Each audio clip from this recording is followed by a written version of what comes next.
రాష్ట్రంలో ఎప్పుడూ పడని వర్షపాతం నమోదైందని అన్నారు సీఎం చంద్రబాబు. ఉన్నతాధికారులతో వరద పరిస్థితిపై సీఎం సమీక్ష చేపట్టారు. జిల్లాలు శాఖల వారీగా తీసుకుంటున్న చర్యలపై ఆయన రివ్యూ చేశారు.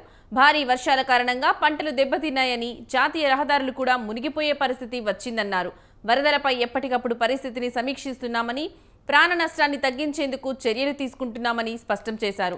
వరదల కారణంగా రేపు స్కూళ్లకు సెలవు ప్రకటించాలని చంద్రబాబు ఆదేశించారు.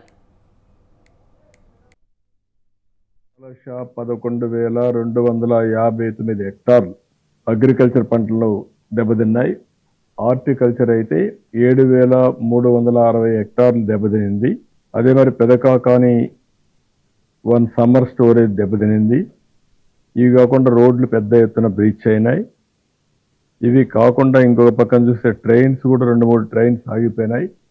అక్కడ కూడా రీహాబిలిటేషన్ కానీ, వాళ్ళకి ఫుడ్ కానీ ఇవన్నీ అరేంజ్ చేస్తున్నాం. అయితే కార్యక్రమాలు అయితే ఆన్ వార్ ఫుటింగ్ జరుగుతున్నాయి. 107 క్యాంపులు కూడా పెట్టారు. ఒక 17,000 మంది క్యాంపుల్లోకి తీసుకొచ్చారు.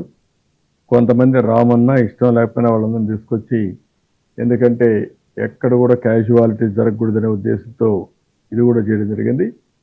అన్ని ప్రికాషన్స్ తీసుకున్నాం.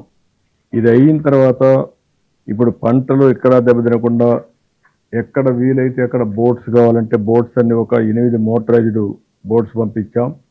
2 చాపర్లు కూడా పనిచేస్తున్నాయి. ఇవన్నీ కూడా పర్ఫెక్ట్గా కోఆర్డినేట్ చేసి మొత్తం ఎక్కడికక్కడ తీసుకోవాల్సిన అన్ని చర్యలు తీసుకొని కంట్రోల్ చేస్తున్నాం. క్రాప్స్ అన్నీ 1,00,000